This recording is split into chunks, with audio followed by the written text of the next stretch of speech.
Estamos en el lugar conocido histórico y popularmente como Paso de las Tropas, en este sitio que era el más apropiado para el cruce de las tropas, vadear el río Saná. Desde aquel momento se establecieron entre febrero y marzo de 1819 las tropas del Ejército del Norte, comandadas por el general Manuel Belgrano, a los cuales también estaba el general Gregorio Arauz de la Madrid, el general José María Paz, Juan Bautista Bustos. Había una gran cantidad de subalternos que tenía el general Belgrano, que le da mucho más importancia todavía al contexto histórico. ¿Por qué estaba Belgrano entre febrero y marzo en Villa del Rosario con el Ejército del Norte? Porque Francisco Pancho Ramírez amenazaba con invadir Córdoba. Entonces desde Buenos Aires le llega la orden al general Belgrano de defender la provincia de Córdoba desde la comandancia de los Ranchos, que por entonces era Villa de los Ranchos o Villa de Real del Rosario, tenía muchos nombres. El general Belgrano, en las cartas que emitía, los partes diarios que emitía hacia Buenos Aires desde acá, la nombra de distintas maneras y también informa la cantidad de soldados que se iban agregando al Ejército del Norte desde acá, la cantidad de vacas, todo el aporte que hacía Villa del Rosario al Ejército del Norte. Y el lugar, además de ser el paso de los ejércitos, se estableció, acantonó en este lugar, en este barrio que hoy en día llamamos Pinar del Río, y más grande que el barrio. Acá se hizo la ranchada donde estuvo acantonando el Ejército del Norte.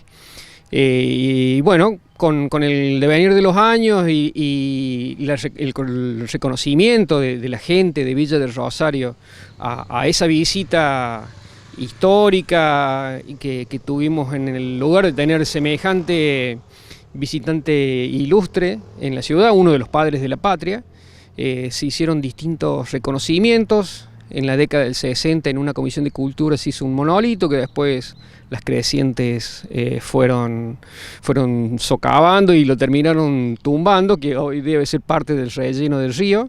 Pero bueno, la placa fue recuperada y está en este reconocimiento.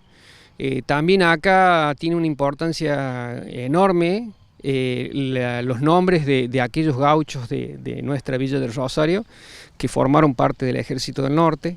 Están acá expuestas en uno de los monolitos. Y bueno, después fue en el gobierno de Roberto Herrera, se hizo una intervención donde se estableció esta mini rotonda y ahora Ricardo Manera toma la decisión de darle importancia también al lugar. Se coloca una estatua más grande con la presencia del general Belgrano, que un poco en la esencia de la estatua es hacer un general Belgrano relajado, asomándose al río Saná y mirando hacia el centro de Villa del Rosario. Hay que tener en consideración que Belgrano estuvo entre febrero y marzo de 1819 y él muere en junio de 1819. O sea, 3 meses después de la estadía de él acá en Villa del Rosario, ya enfermo, asumió la responsabilidad que le dio la patria. Y bueno, después de este acto acá en Villa del Rosario, parten con el ejército, hacen un recorrido y termina cediendo la comandancia del ejército en la localidad vecina de Pilar, en la capilla histórica. Y bueno, y de ahí ya parte a Buenos Aires, donde muere el 20 de junio. ¿Cómo fue el proceso de esta estatua, de bueno, diseñarla, pensarla, esto que nos decís, ¿no? La idea era tratar de hacer algo de un tamaño más grande, hacer un caballo grande en el pedestal existente que quizás no hubiera entrado. Entonces se decidió hacer el general de 2,5 metros de alto, 2,70 metros tiene de altura. Quizá no se aprecie bien porque compite con todo el espacio, pero es de una escala importante. La idea justamente de hacer el tramo final de subida y de tener el río que los albergó en aquel momento, era eso, hacer el general Belgrano en una posición relajada y mirando hacia la ciudad. Lo diseñamos, también bueno, participó la gente de la municipalidad, Diego Carballo, Diego Cugá, del intendente, bueno. Horacio Pleitavino. De ahí se plantearon el debate de cómo hacerlo y bueno, aproximadamente un mes y medio me habrá llevado a hacerlo. Esto la técnica se llama cemento directo, por ahí siempre lo comento.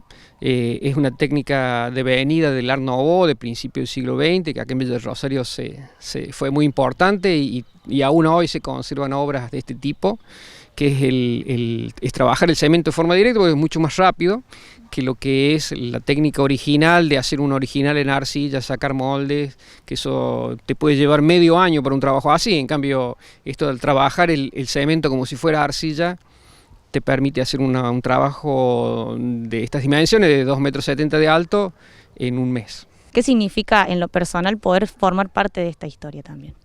No, es muy importante porque en aquel momento cuando se hizo la intervención participé siendo parte de la Dirección de Cultura y hoy en día intervenir en esto, además como vecino, como parte de Villa del Rosario, me encanta la posibilidad. Y bueno, además, cuando el primer guía histórico que tuve cuando era chico fue mi papá, que nos cargaba los domingos en el auto y nos mostraba lo que tenía Villa del Rosario. Y bueno, en muchos casos después me tocó en suerte intervenir aquello que me mostraba mi viejo, como el San José Obrero, lo que era el viejo cementerio.